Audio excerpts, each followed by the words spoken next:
Hello there, my friend. Welcome to another episode of Talk Music Talk with Boyce. I am Boyce, and this is my podcast you are listening to. It is a weekly music interview podcast where I have long-form conversations with people who are connected to music from different genres and different backgrounds, established and emerging singers, singer-songwriters, performers, music therapists, music journalists, and on this episode, I had the pleasure of speaking to Soft Glas. Soft Glas is the solo project of multi-instrumentalist João Gonzalez, Brooklyn-based musician from Florida. This is actually our second conversation. I spoke to him on episode number 90 back in July of 2016. I would check out that episode if you want to hear the backstory of his life. In this new conversation, we talk about his second full-length album, Orange Earth. It is out September 21st. It is amazing. Also, he has a new short film out called The Undiminished Sky with ΦILMmaker Aaron Vazquez. I saw the film at a screening. It is beautiful. We talked the following day, not only about the film, but also the album, the making of both of them. We also talked about the comfort of loved ones, nostalgia, the artist persona, Joao's work ethic, and we talked about confidence, gaining confidence in yourself, and how this has led him to sing on his album, Orange Earth. He sounds amazing. You can hear for yourself because after the conversation, I will be playing the title track, Orange Earth. Great song. We did this conversation prior to the hurricanes, and as I mentioned that João is from Florida, I checked in with him. His family are doing fine, just some electricity issues. They are well, so it's good to hear that. And I want to send a prayer out to everyone who has been affected by the tragedy involved with the hurricanes. Blessings to all. But here it is, without further ado, my conversation with Soft Glas, João Gonzalez on Talk Music Talk. Enjoy. How are you? I'm good. I'm doing great, man. Good. Yes, life is going in a good direction. Glad to hear. Yeah. What about you? I've been good. I've been very, life has a quicker pace now than last time we spoke, which is great. Yeah. And I think I have a little bit more to show for all of my work now compared to last time we spoke. Okay. Which is nice. And good direction because you have 2 full releases?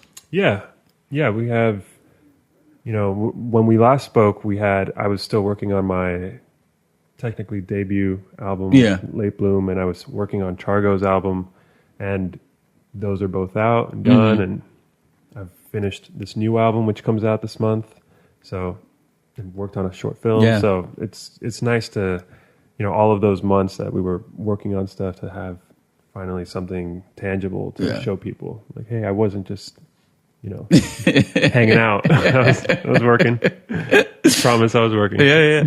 I forget who said it, which artist, that each album is a reaction to the previous album. Mm-hmm. So is that the case with you? Like, when people want to go like, okay, well, I did this sound with this first album, then I'm going to go something different. I tackled these subjects, then now something different.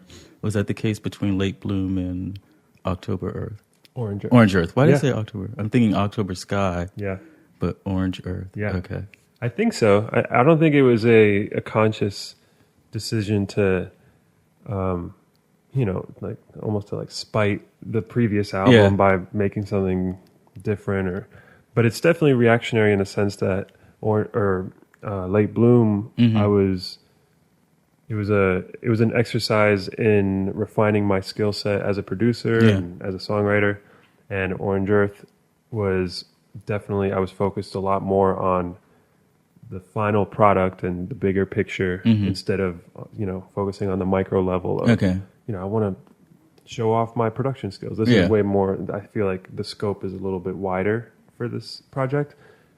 And that was definitely a reaction because after Late Bloom, I felt fulfilled in that sense. And then I sat down and thought, well, what's next? What's the next hurdle and creative, challenge that I can take on? And that was the album and the short film. So, yeah. Okay. So did you have any of those songs written that didn't make it to late bloom that are on Orange Earth? No. Oh, those all fresh. Okay. They're all fresh. And I think I started the first song I worked on for Orange Earth. I started it maybe a week after Late Bloom came out. So there was definitely like a very small gap between the two. Yeah. It wasn't like I took months off and then I went back into the studio. It was almost like just a continuation of my workflow, but I was in a totally different place when I finished Late Bloom as opposed to when I started it. And I think I'm in a different place now than when I started Orange Earth, which is like the natural progression of things. But yeah, it was like seamless. Okay. You know, but they're all brand new. Mm-hmm. So different place, like personally or as an artist, both? I think both. I think where I am personally, where I am as an artist reflects where I am personally. And I feel like I'm a lot more comfortable in my own skin and a lot more comfortable with my abilities as an artist. And, you know, I think last time we spoke about confidence in yourself and as a performer, as a creator, in any sense. And this album definitely is me trying to showcase some of that confidence that I've gained. And also reflecting on, like, you know, how I got here as a human being and the experiences that I went through when I was a teenager, an adolescent, young adult, to now where I am. So yeah, but I think it's comfort is like the overarching word I would use for the development of me as an artist, as a person. You know, I'm not so worried about life. Okay, how'd you get to that? I think it helps to have my family around, having loved ones around you that love you for who you are and accept you for who you are. And, you know, I live with my girlfriend. I live with my brother. I visited home more often this year than I have since I moved away from home. And having that energy around me, it's like a warm blanket, you know, like you don't feel like you're constantly, you know, fiending for attention or acceptance or any of that. So just having the awareness to take that with me at all times, you know, just kind of try to channel that and take that with me when I go out and perform or when I go out to create or when I'm out in situations where otherwise I would be uncomfortable. But now I'm way more like, hey, it's cool. My family's going to love me. That's like what matters. And I don't have to worry about much else, you know. So is this sort of like all that warmth and love was already there, but you just didn't notice or didn't take it or took it for granted? I think it's just like the maturation process. You know, as I get older, I you know, you learn to prioritize certain things. That love has always been there. It's part of who I am. But I think for whatever reason, I always separated that from my work, from my artist persona. You know, I always felt like I had to be something else, you know, as an artist and I think it's just with age, you know, like you grow up and get a little older and realize like, hey, this is what's important in life and everything else, you know, can run its course. You know? And what would you say is your artist persona? I think I always wanted to evoke kind of this seriousness, this I feel like I always, especially growing up, I had a complex where I wanted to be taken seriously. I always hung around or gravitated towards people who were older than me or more experienced than me. And I always had that complex of like, hey, I want to be taken seriously as a person, as an artist. And that then manifested itself into my persona being kind of like this brooding, like serious character, which I'm not, which is like, you talk to me for like 10 minutes and, you know, we'll be smiling and laughing. And, and for sure, like as of late, I've just embraced that. I've allowed a little bit more of who I am to be exposed, you know, I want to be a little bit more transparent and, you know, let my quirks show and let my goofiness and because I know like that's who I am. Yeah, you know? yeah. So, and it's been good. It's been like extremely liberating to not always feel like, I have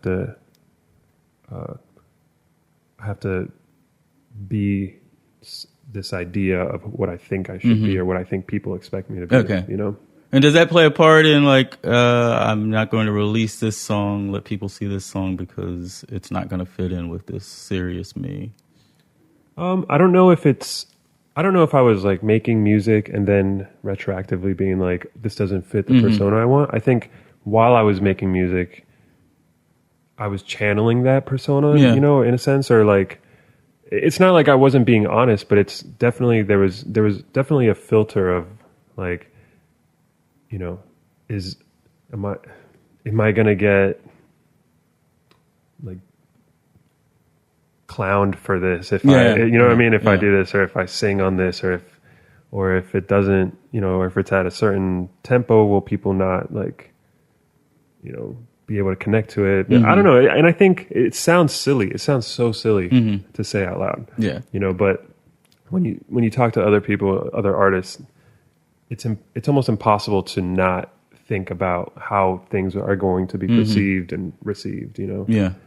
But I also think it's part of that maturation process to overcome that, because I don't want to pretend like that wasn't my mindset at one point.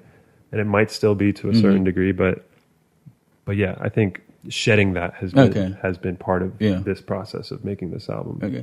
And like I hear that from people I've interviewed in terms of if a song's too pop, like will they be taken seriously? And it's like, well, you should be able to have that whole palette, right? Because the same Prince who made Dirty Mind made the most beautiful girl in the world, right? Yeah, man. Yeah. Exactly. And that's a great song, right? Yeah, It's syrupy, but it's a great song, right? And you know what's funny? Like I've been listening to a lot of what would have been considered pop back when it came out. Yeah. I think weirdly one of my biggest influences recently has been the Beach Boys, which Surfing USA, it's such a cornball of a song, but there is this album, Pet Sounds, which is incredible. I've been listening to that like the last few weeks. That's crazy. I have too. I was just listening we were listening to it. Yeah, when you walked in, I was playing in the background. But Pet Sounds is like an incredible album, and the process of the album being made and the minds behind that album are actually super interesting. Like if you look into Brian Wilson, who is the mind behind that album, and he was kind of like the genius of all of them. It was an extremely influential album because at the time it came out, people didn't know what to make of it. And it was like, is this pop? Is this like art rock or classic? Like, what is this? And I love that. I love that, being able to take from all of these different influences and present them in a way that if you wanted to, you could sing along and hum along, but you could also write like a dissertation on it. You know? And that's like incredible to me. That's awesome. And for him to step out of the beach sound, what people expect, and then to, I just wasn't made for these times. Right. Man, it's such a good song. It's such a good song. Such a good song, man. We could talk about that album forever. And so the confidence you talked about and shedding layers and all that, is that what led you to wanting to sing on this album? Yeah, I think so. I think it was, there was like an ideological reason for it, and then also a logistical reason for it. And the ideological reason was I wanted to be more vulnerable. I wanted to give a little bit more of myself. I wanted kind of like the DNA of the album to have more of me. And I still collaborate a bunch. It's still like, I still have a beautiful relationship with all of the collaborators on the album, and they all shine. But I am, giving a little bit more of me. I'm not as hesitant to show all of me, you know. And that includes my voice, which I hate, but it's my voice, and I have to embrace it. And the logistical reason is I want to tour this stuff, and it's impossible to like fly in 7 different singers for every show. I have to be able to perform this stuff. myself at some point. So, and I wanted to do as much as I could live, you know. I didn't want to just like play tracks and you know. So that was the logistical reason, just to make it easier on myself to perform and tour this stuff. Yeah. So was that so early that you were writing the songs specifically for you to sing, or did you, I'm writing these songs, I may give them to others to sing on the album? Like, was it very early on that you decided that? It was pretty early, but it was definitely like I was writing songs and I was recording reference tracks to send to people, and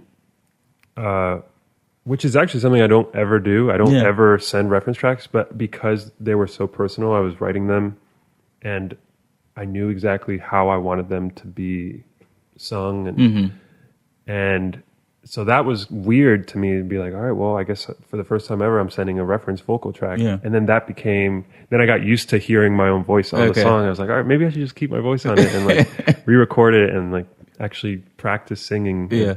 But again, that was super early on. I think I made the decision to sing on all the stuff like within the first month of working on it. So how did you get your voice to where you at least could listen to it? What was your practice for that? I think it's like I think a lot of it is repetition and like anything. I mean, like singing in the shower helped a lot. Yeah, you know, and just not.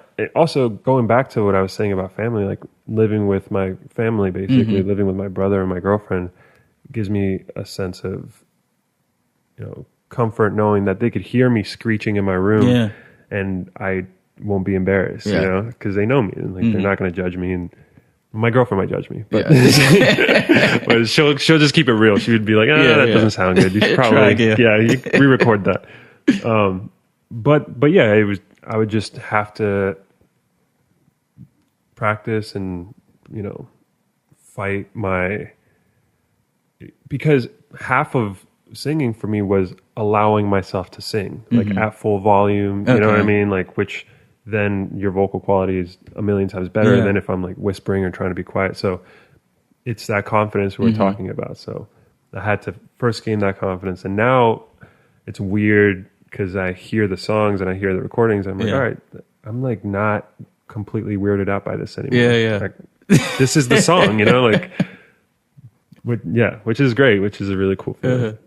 And for you to have the albums, like, I mean, it's like less than a year apart, they're coming out, right? You start with immediately. What is your work ethic for songwriting? As the inspiration comes, daily you go to it? Because you talked about last night at the screening how your father, and I'm going to have you say his name because Gonzalo Rubalcaba. Okay, that. It's not easy, bro. I don't blame you. His work ethic is what he practices, like insane. 10 hours a day or something like that. Yeah, like consistently 10 hours a day. Yeah. So what is your work ethic towards your art? I think that he definitely instilled that work ethic. I mean, and I think even my brother is like a great inspiration because he's way more disciplined than I am in the sense that he knows, you know, every day from this time to this time, I have to do this. From this time to this time, I have to do that. And I don't think I'm as disciplined, but I am, especially with this album, I was extremely regimented in the sense that every day I had to do something. So if I sat down and I wanted to write a song, and for whatever reason I couldn't get lyrics out or I couldn't get melodies out, I would immediately be like, all right, I got to mix then. And I would mix something. If I couldn't mix that day, my ears just were shot or whatever, I would... you know, draft, I would think about like visuals and I would come up with, you know, concept visuals. And so it never stopped. And even I went on tour drumming for Overcoats, which is an incredible group, two girls who sing harmonies over, it's like kind of folk electronica stuff. And while we were on tour, I brought my journal with me and I would write every day. I would write about, you know, you're on the road, so you're just thinking all the time. There's nothing to look at when you're like in the Midwest, you know, on the highway. So I would write ideas and stuff that I wanted to expand on. And then when I would get home, I would expand on them. I'd sing in the shower. So like it never ended as far as working on the album. And it's weird because when I was done with it, when I submitted it, I felt this like gaping hole where I was like, now what is there to work on today, you know? And so I just like got into marching drums again, started learning snare drum, and like started learning how to play Frank Ocean songs on the guitar, just because you build that regiment of, you know, working on something or working towards something. You know, working towards a goal. And then once you get there and you don't have something else immediately to work towards, it's like, oh my God, what do I do? What do I do with my hands? You know, like, where am I? Exactly. Was the goal too that you had a specific release date you had in mind? Like you knew I'm absolutely going to have it come out this time. Not necessarily. Like the way the release date came about is actually a stroke of serendipity. It's like, you know, we have this overarching theme of the sunsets and like the warmth of summer and growing up in Florida. You know, you have this sense of like an endless summer. It's never not warm down there, you know. And I ended up finishing the album like late July, and early August I was going back and forth with my manager like, all right, when should we release it? And then just I looked up when the last official day of summer is according to the almanac, and it was September 21st. I was like, oh dude, this is perfect. This is like, it's, you know, it fits into the theme of the album. And we could, you know, it was really incredible to be able to tie everything into one narrative, you know, but it wasn't like it was planned all along to release it, you know, I just happened to finish it early enough to have this date available, you know? But so you don't have like some people where they don't know when to let go of the work. I do, but, it's like anything, you know, after Late Bloom, that was one more tool one more skill that I had learned was kind of learning to feel out when something is finished. And I remember I went home in late July. I showed the album to my dad. He said, okay, this is almost done. Do this, this, and this. Fix this, add this, and you're done. And I think that was it for me, just knowing I had his seal of approval. You know, I didn't have to chip away anymore. That was for me, like that was the end. I knew if he was cool with it, then I'm cool with it. You know what I mean? So, yeah, but it's tough, man. It's really hard to know when something's finished. Something's never, like, technically it's never finished. But like the life of Pablo. Exactly. I think that was the point of that rollout, was just to teach us all that lesson. Nothing is ever truly finished. A song is a living, breathing thing. Right? I'm quoting Dylan.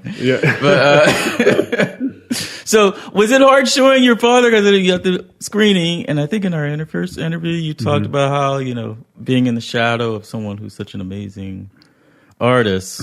Is it hard showing your work to him, even though he loves you?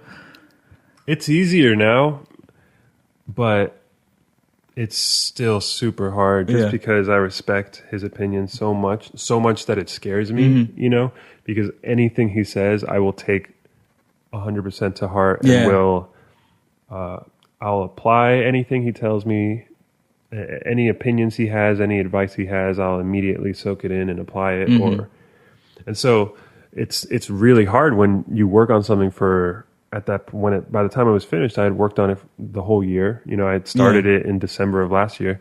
So you have, you know, 7-8 months of work, and then all culminating to this moment of me showing him the album. And there's that fear of him being like, I don't know, you know, and then all of a sudden all of that work goes out the window. It's like, what did I just spend the year doing?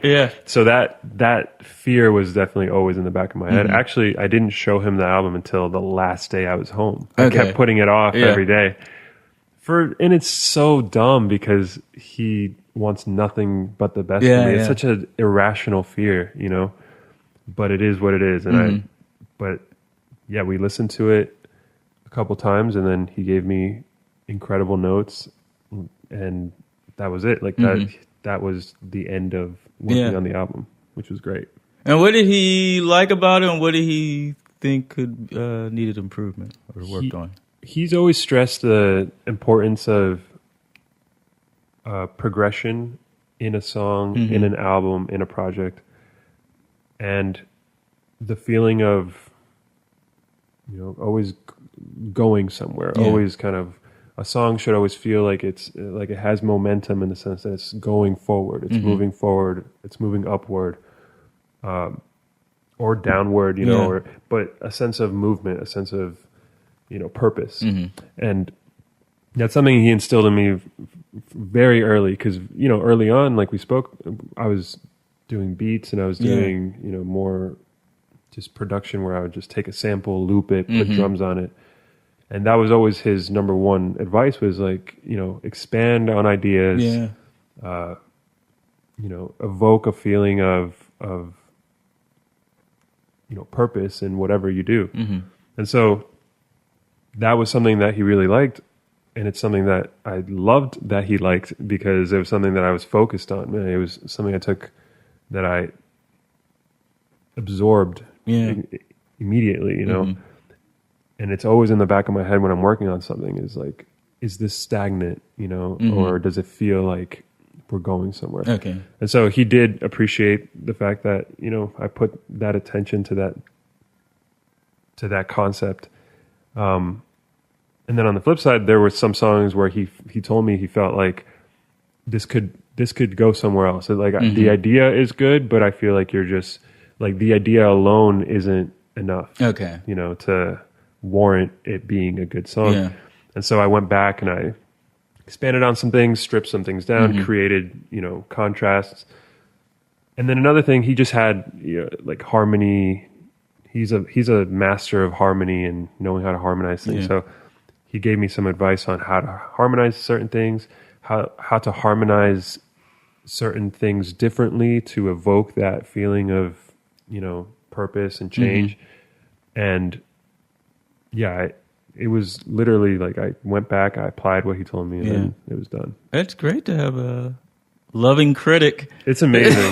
It's amazing. It's such a source of anxiety, but such a blessing at the same time, you know, to have that reference point and to have that guidance, which I'm so glad that we're at a point now where I could take advantage of that, where I could learn from him. Yeah.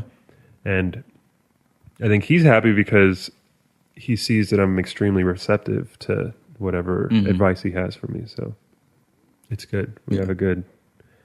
We've always had an incredible, loving relationship, but the fact that we have this like work relationship and this professional relationship now is a dream come true.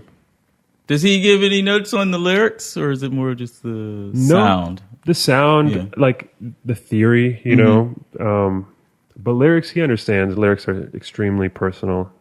There's no such thing as, he's never going to critique my writing because it's coming from an honest place and it's coming from, he did tell me that it's cool to hear me sing and hear my voice, my inner voice kind of shine through in that way, which is cool.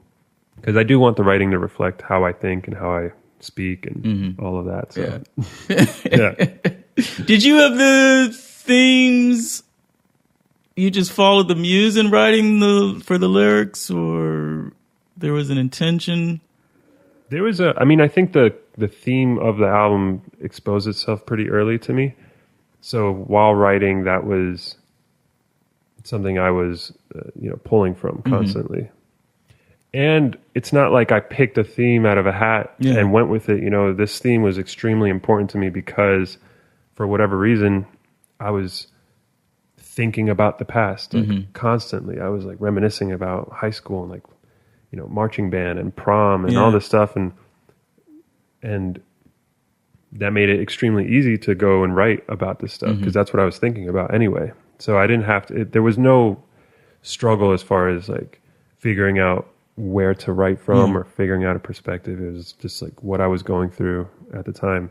And I think, you know, it'd be silly to ignore the fact that, you know, this year specifically, the cultural and like political landscape has led to a sense of escapism to kind of dominate pop culture. You know what I mean? If we think about like in the last year, what's been these like cultural phenomenon, it's been like Stranger Things, which is based on like nostalgia to the 80s and like kind of the simpler time.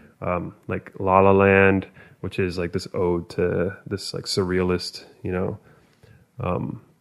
genre. Game of Thrones, it's like fantasy, so like we're people tend to gravitate towards the surreal, the imaginary.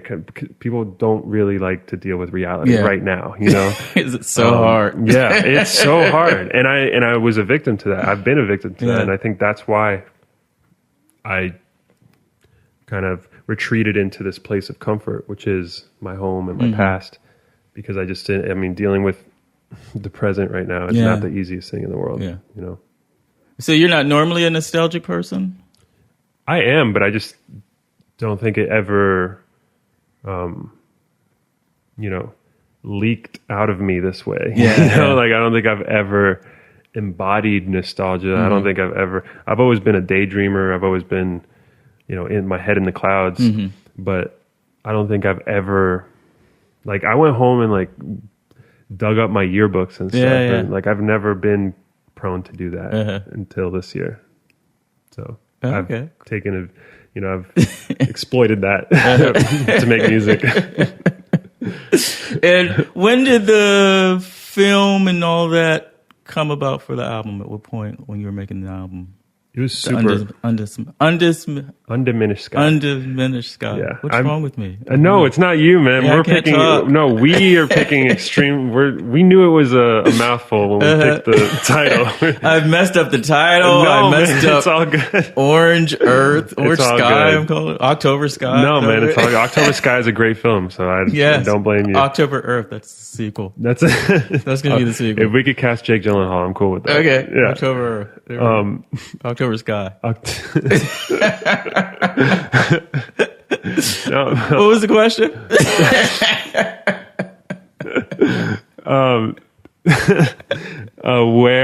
Where along the process did the film come into play?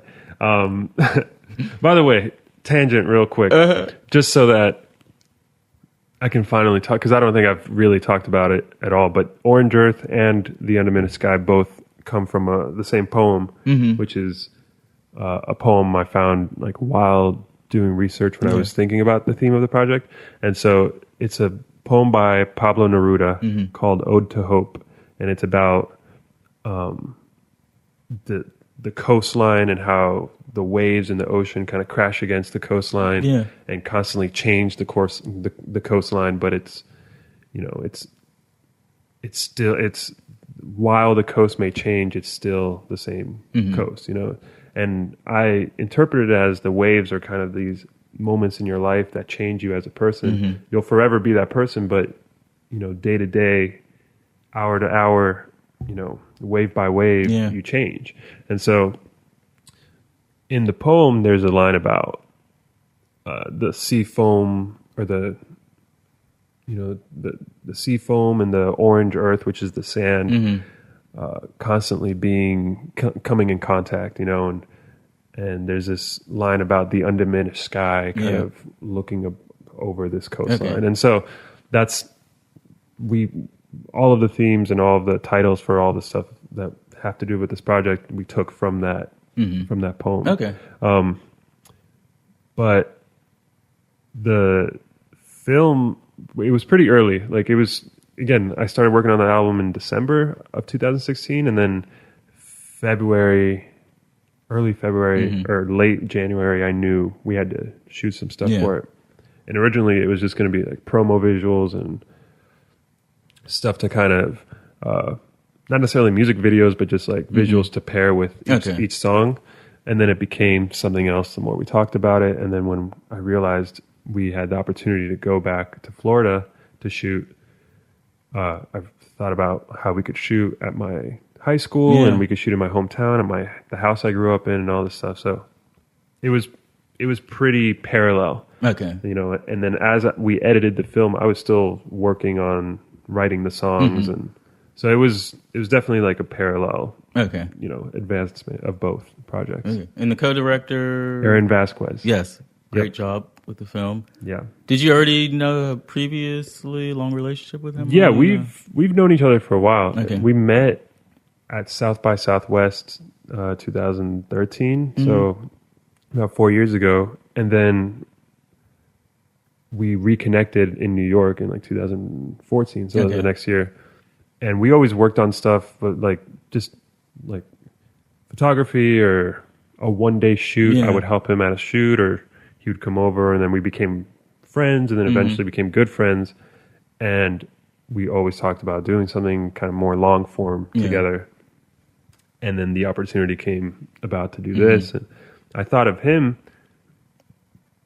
because, of course, I'm a fan of his work and I respect his craft, but also I know that I work well with him. Yeah. And I knew this was going to be something that we had to kind of go into the trenches and figure stuff out on the fly. And, he was staying at my house. So like I knew we had to get along on a personal level. Yeah. And I knew that he's extremely patient with me too, because I know I can be, when I get in that zone, I can be pretty overwhelming, just like with the amount of, information I throw at him, or the amount of ideas that some are, okay ideas, some are terrible ideas, and knowing that he has the patience to be like, okay, let's try it. Okay.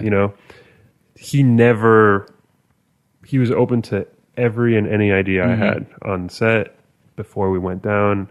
Like, he was incredible to work with because he gave me so much freedom to just like experiment and to express what I wanted to express. And then in turn, I trusted him a lot. Like I'm an extremely, particular person when it comes to if I have an idea or a vision for something.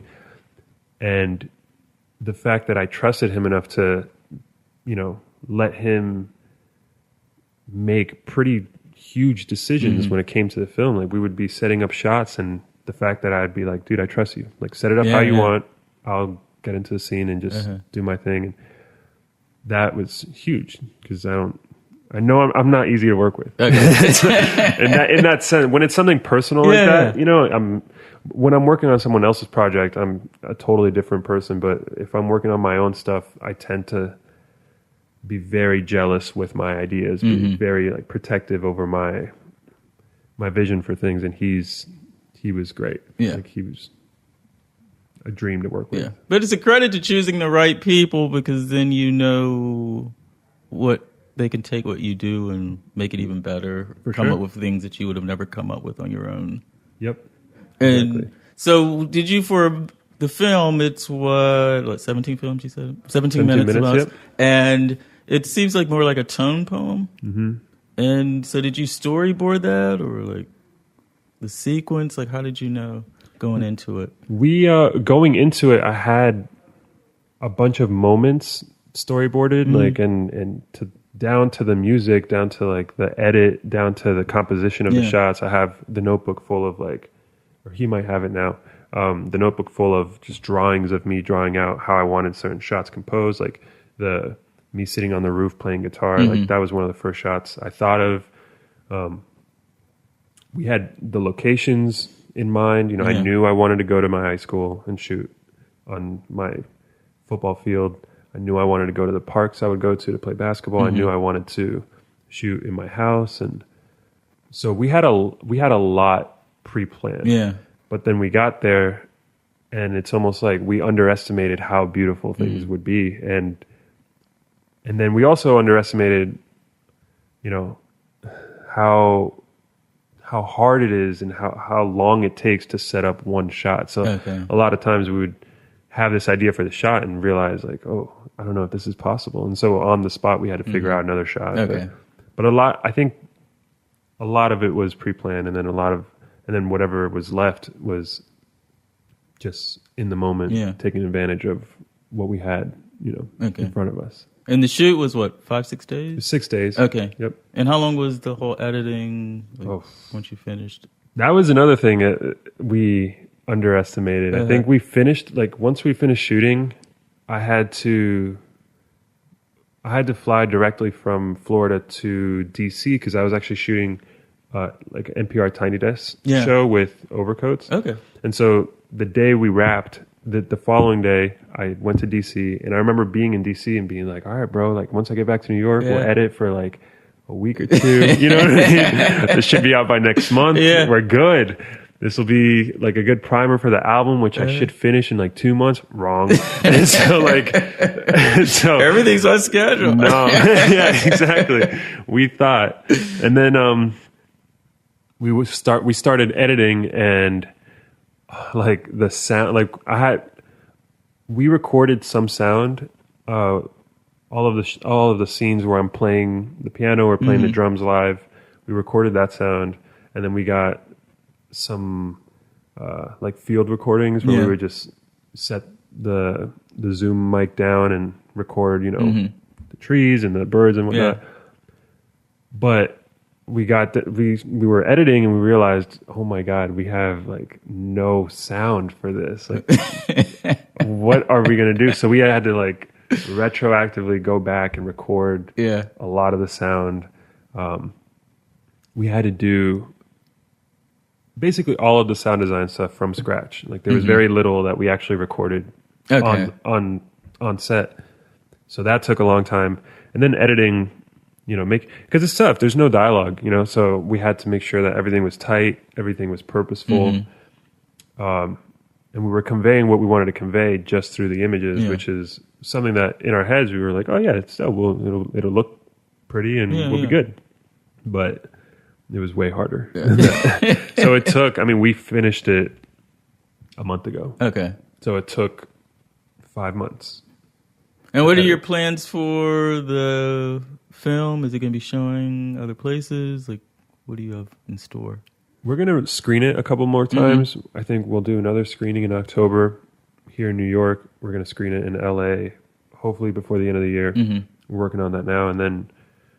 But we're going to release it digitally like ASAP. Okay. Because again, the film serves as a primer, like a visual primer to the album. Yeah. And the album comes out in 3 weeks, so we definitely want to release the film. Yeah. Like next week if possible. So we're still working out we're figuring out exactly what platform we want to release it on and how we want to premiere it and whatnot, but soon. Great. Yeah. And what are you looking forward to with the album? That's September 15th? 21st. Yeah. And you just told me that. Dude, you're good. Bad interviewer. Man, you're good. I promise you. I promise you, bro.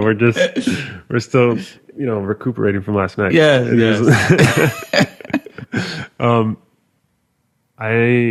It's weird. I don't have expectations for the album.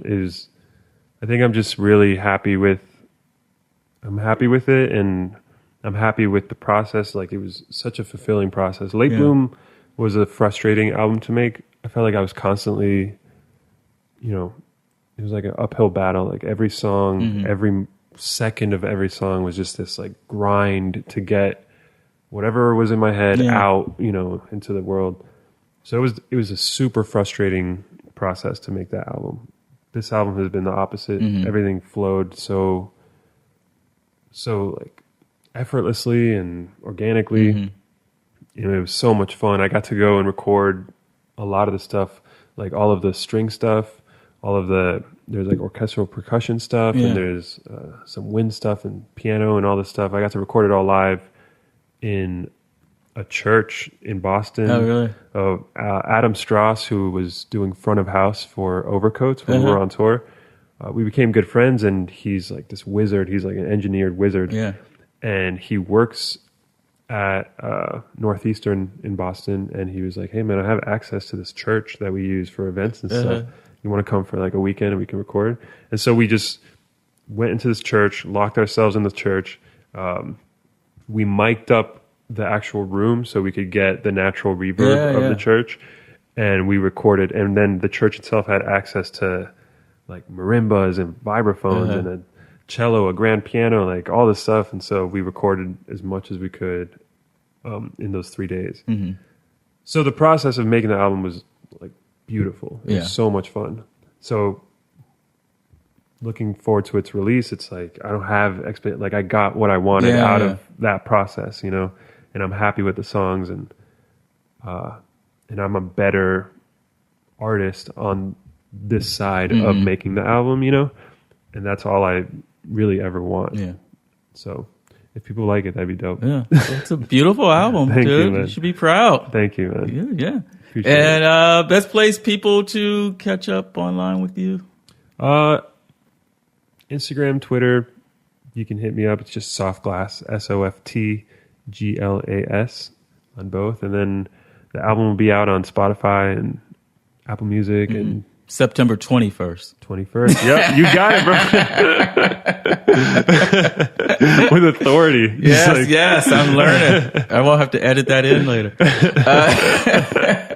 João, this was wonderful again. Thank you so much for having me. Yes, I'm very happy for everything that's going on in the projects and stuff. It's wonderful. Man.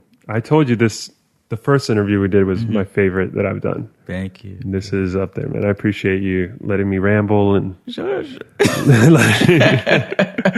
giving me a platform to geek out, like we said last time. Yeah. So, thank you, dude. thank you, man.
And there you have it. Brand new music from Soft Glas, a.k.a. João Gonzalez.